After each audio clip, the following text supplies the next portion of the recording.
Halo, assalamualaikum warahmatullahi wabarakatuh. Selamat sore.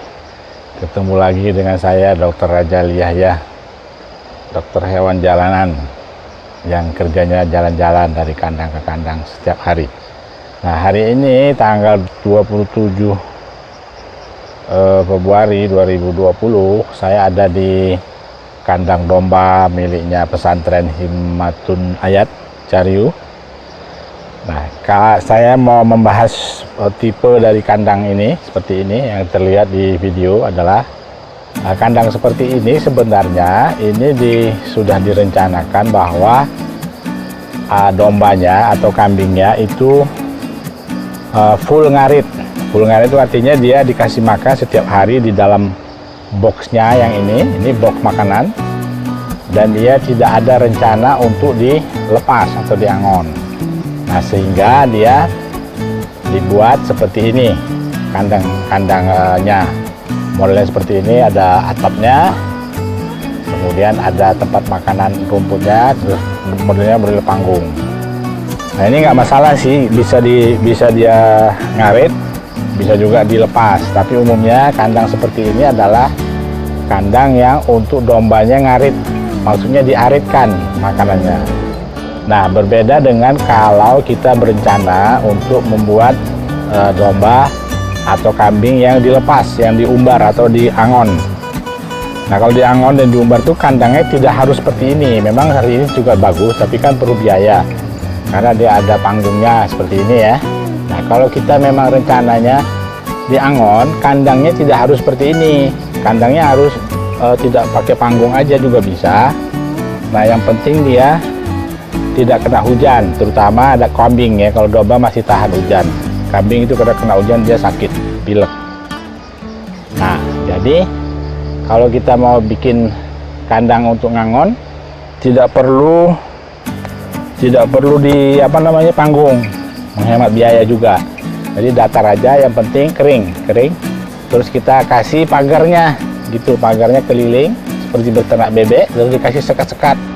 Nah, dibikin pintunya ada dua arah, pintu selatan, pintu utara, atau pintu barat, pintu timur, gitulah, dua pintu satu kandang. Nah, jadi dia diumbar di dalam aja begitu, kandang koloni, bukan kandang individu. Nah, ini bagus kombinasi antara kandang umbar sama kandang angon. Jadi dia siang atau sore kandangnya diangon, ini lagi diangon, dikosong kandangnya. Nah, kemudian juga dikasih makan di tempatnya, begitu. Nah, itu yang saya tahu seperti itu. Ada dua jenis kandang. Yang pertama kandang untuk ngangon. Kandang untuk proyeksi untuk ngangon, tidak perlu seperti ini permanen.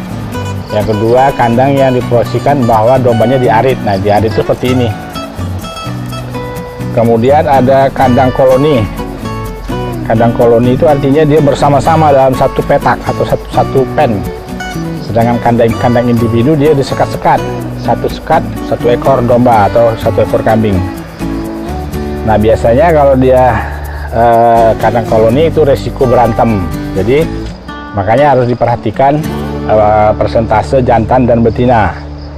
Jadi jantan tidak perlu terlalu banyak kalau memang mau dibibitkan. Dalam kandang koloni beberapa ekor saja, sedangkan kalau untuk mau digemukkan mungkin dia bisa di dalam satu pen berjantan. Dan biasanya kalau masih kecil-kecil untuk mengemukkan 3 bulan dia tidak akan berkelahi atau berantem, kecuali jantan pemacek. Nah, gitu, ini kira-kira begitu.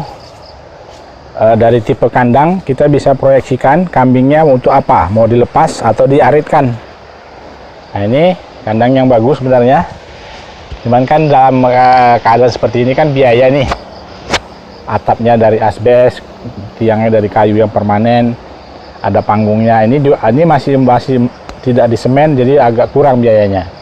Nah, kalau kita memang berencana untuk pelihara domba secara angon, tidak mesti seperti ini kandangnya. Yang penting dia ada atapnya, tidak basah, terus lantainya itu bisa semen atau tidak perlu semen. Kasih batu kerikil berpasir aja, ditambah jerami atau rumput-rumput kering untuk tempat dia tidur malam-malam. Yang penting ada pagarnya keliling, ada pintunya, jadi dia setelah matahari naik dilepas, diangon, nanti sore dia masuk, ditutup pagarnya. Nah, begitu kira-kira pembahasan kandang hari ini. Nah, kita lihat ini dombanya kemana nih, domba-dombanya kemana nih, kita lihat dulu ya. Kita lanjut ke video berikutnya. Nah, itu dia, ternyata ini dombanya lagi diangon tuh. 1, 2, 3, 4, 5, 6, 7, 8, 9 ekor. Ini dombanya miliknya pesantren. Jadi kalau diangon itu memang jelas lebih murah biayanya, lebih gampang. Tapi masalahnya kita harus punya lahan yang lebar. Kalau diarit juga bisa, cuma kita harus siapkan tenaga arit. Nah, ini dia. Nah, ini domba-dombanya milik pesantren, ini lagi diangon sore hari. Nih, bagus nih. Ini tadinya dibeli di pasar Jonggol, berbagai harga ya. Ada yang beli indukan, ada satu induk dengan anaknya 3 ekor, 3.300.000. Jadi 4 ekor 3.300.000. Jadi satu ekornya sekitar 700 ribuan. 800 kurang 675 gitulah per ekornya. Nah, itu kita lihat yang sebelah sana itu induknya. Nah, induknya itu. Nah, terus anaknya yang 3 itu, yang di dekat dia itu anaknya itu 1. Ini anaknya ini 1, 2, 3. Nah, setelah dipelihara dalam 2 bulan kurang, 1,5 bulan, ini udah besar dia seperti ini. Jadi dia dengan modal 700.000 per ekor, dipelihara 1,5 bulan aja, dia sudah besar seperti itu. Dan kalau dijual sekarang itu 900 laku itu anaknya, yang ini 900 laku ini. Nah, yang ini yang sisanya ini dibeli per ekor, berbeda-beda ukurannya dan harganya juga berbeda. Ada yang jantan, ada yang betina. Jadi kalau kita lihat secara umum ya, secara garis besar, setelah dia beli di pasar Jonggol 1,5 bulan yang lalu, setelah dipelihara 1,5 bulan, sudah seperti ini hasilnya. Jadi kelihatan memang prospek menguntungkan karena tidak ngarit, artinya tidak ada biaya untuk ngarit. Jadi kandangnya hanya diangon. Nah, dan dombanya diangon. Walaupun ada ngarit tapi tidak utama. Jadi arit itu hanya sebagai tambahan. Malam-malam tetap dikasih makan. Siang dilepas sampai sore gitu.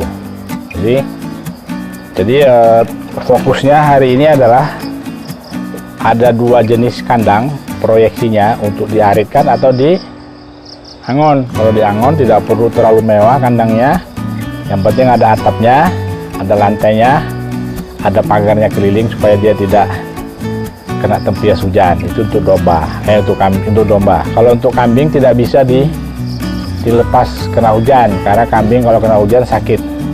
Kalau domba lebih tahan. Begitu kira-kira. Jadi dari 2 cara pelihara domba. Yang pertama diarit full, kemudian dilepas, diangon. Nah, kemudian diarit itu pun juga bisa dimodifikasi lagi kandangnya, yang diberi fermentasi atau tidak. Kalau diberi fermentasi, kandangnya sama aja dengan kandang individual, cuma tempat makannya berbeda, karena makanan fermentasi itu ada sedikit agak basah gitu ya. Demikian juga kalau diberi ampas tahu, makannya agak basah. Itu kira-kira jenis kandang yang saya tahu sesuai dengan rencana. Jadi setiap peternakan itu harus ada rencana. Ini kandangnya mau seperti apa, dombanya mau diaritkan full atau dikasih apakah fermentasi atau tidak, atau diangon. Nah, kalau diangon, kandangnya sesuai dengan kebutuhan ngangon aja, tidak perlu mewah. Ya sederhana aja kandangnya, karena juga kandangnya dombanya domba angon. Tapi kalau full kandangnya kandang individual, artinya kita ngarit full atau full pakai fermentasi, konstruksi kandangnya juga berbeda. Kalau kandang individu udah jelas biayanya lebih mahal karena dia pakai petak-petak ya. Nah kalau kandangnya untuk ngangon itu hanya seperti bangsal begitu aja, itu tentunya lebih murah dia bikin kandangnya. Bisa dari bambu saja atapnya, tiangnya, dan yang penting dia tidak bocor. Untuk domba sebenarnya bocor-bocor dikit juga tidak berpengaruh. Tapi kalau untuk kambing tidak boleh Anda basah, karena kambing kalau basah dia sakit. Nah demikian dulu ocehannya hari ini. Dokter hewan jalanan ngoceh semut terus. Ocehan saya belum tentu 100% benar. Mungkin para sahabat ternak punya cara masing-masing, yang mana yang lebih cocok, yang mana yang lebih murah. Mari di komen, mari kita diskusikan. Demikian dari saya, Raja Yahya, dari domba milik pesantren Himatun Hayat Cariu Bogor. Assalamualaikum warahmatullahi wabarakatuh. Jangan lupa subscribe and like and share. Terima kasih yang sudah subscribe. Yang belum, tolong di subscribe supaya tidak ketinggalan video-video berikutnya dari saya. Oke, sekali lagi terima kasih. Assalamualaikum warahmatullahi wabarakatuh.